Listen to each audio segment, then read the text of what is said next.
बिस्मिल्लाहिर्रहमानिर्रहीम। अस्सलाम वालेकुम दोस्तों, मैं हूं असद और आप देख रहे हैं असद इन्फो चैनल। दोस्तों, इस वीडियो में मैं आपको बताऊंगा OCD क्या है, इसकी क्या क्या अलामात हैं, इससे कैसे बचा जा सकता है। ये सब कुछ जानने के लिए वीडियो को मुकम्मल देखें।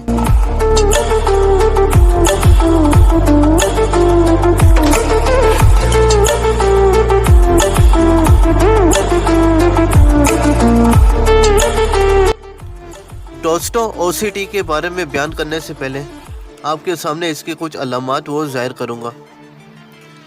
कुछ लोग ऐसे होते हैं जब वो हाथ धोने जाते हैं, हाथ को बार बार साबुन के साथ धोते रहते हैं। उन्हें यह शक होता है उनके हाथ अभी तक साफ़ नहीं हुए, उनके हाथों पे अभी भी जरासीम है। वो लगातार अपने हाथों को बार बार धोते रहते हैं। कई दफ़ा धोने के बाद भी उनको ये तसल्ली नहीं होती। और कुछ लोग तो ऐसे होते हैं अपने हाथ इस कदर धोते हैं कि उनके हाथों से वो खाल वो भी उतरना शुरू हो जाती है। और कुछ लोग अगर नहाने जाएं वो इतना टाइम लगाते, इतनी देर लगाते हैं, वो नहाते रहते हैं कि टैंकी का पानी भी ख़त्म हो जाता है। ये बातें तो सुनने में आपको अजीब सी लग रही होंगी, लेकिन वाकई कुछ लोग इस बीमारी का शिकार होते हैं। अगर कोई खाना पका रहा है, वो खाने को इस कदर चखता रहेगा कि वो खाना ख़त्म ही हो जाता है।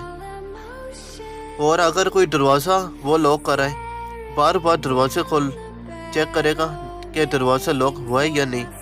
दरवाजे को खोलेगा, अंदर जाएगा, फिर दोबारा आके बार वो दरवाज़ा बंद करेगा।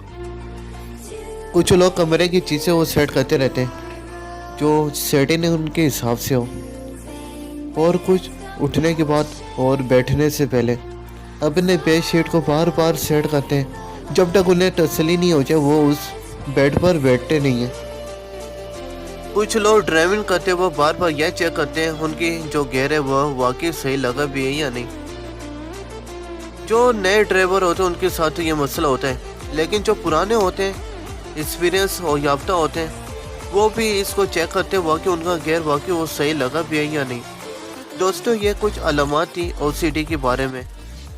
OCD यानी ऑब्सेसिव कंपल्सिव डिसऑर्डर। बंदे के ज़हन में कई दफ़ा बार बार ऐसी गैर ज़रूरी सोचें आती हैं जो वो जहन से नहीं निकाल सकता।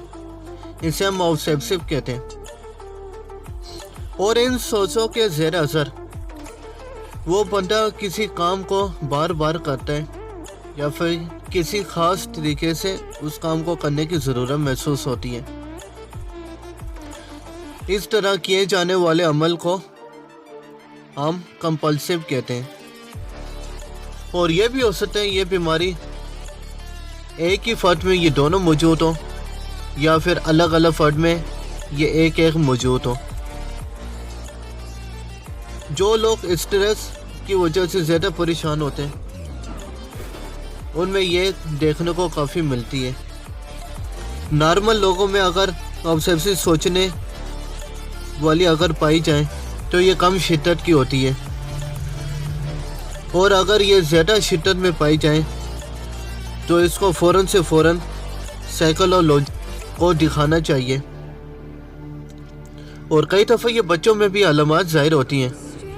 हम बच्चों को डॉक्टर को दिखाते नहीं हैं, इसी तरह उनकी उम्र बढ़ती चली जाती है और 8-9 साल की उम्र में पहुंचकर ये अलामात उन पर वाज़ेह तौर पर नज़र आना शुरू हो जाती है, जो उनकी ज़िंदगी में बहुत अहमियत की हामिल होती हैं। इसलिए अगर ऐसी अलामात पाई जाए तो साइकोलॉजिस्ट को चेक करवाया जाए।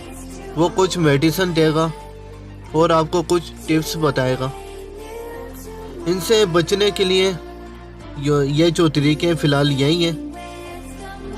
इसको मुकम्मल ख़त्म करने के लिए अभी तक ऐसा तो कोई तरीका वो दरियाफ़्त नहीं हुआ, लेकिन कंट्रोल करने के लिए कुछ ऐसे तरीके ज़रूर हैं।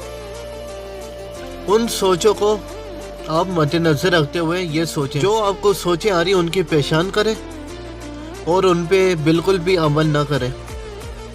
और उन सोचों को आप वक्तन वक्तन डायरी में लिखते रहें, ताकि आपको ये पता लगाने में आसानी रहेगी ये जो सोचें ये वाकई उसी बीमारी का हिस्सा है या फिर किसी और वजह से आ रही हैं। क्योंकि अगर डायरी में लिखी होगी उस तरीके से उसको پہچاننا وہ آسان ہوگا۔ دوستو یہ تھی آج تک کی مکمل ویڈیو، امید ہے آپ کو پسند آئی ہوگی۔ اسی طرح مزید انفارمیشن حاصل کرنے کے لیے ہمارے چینل کو ضرور سبسکرائب کیجیے گا۔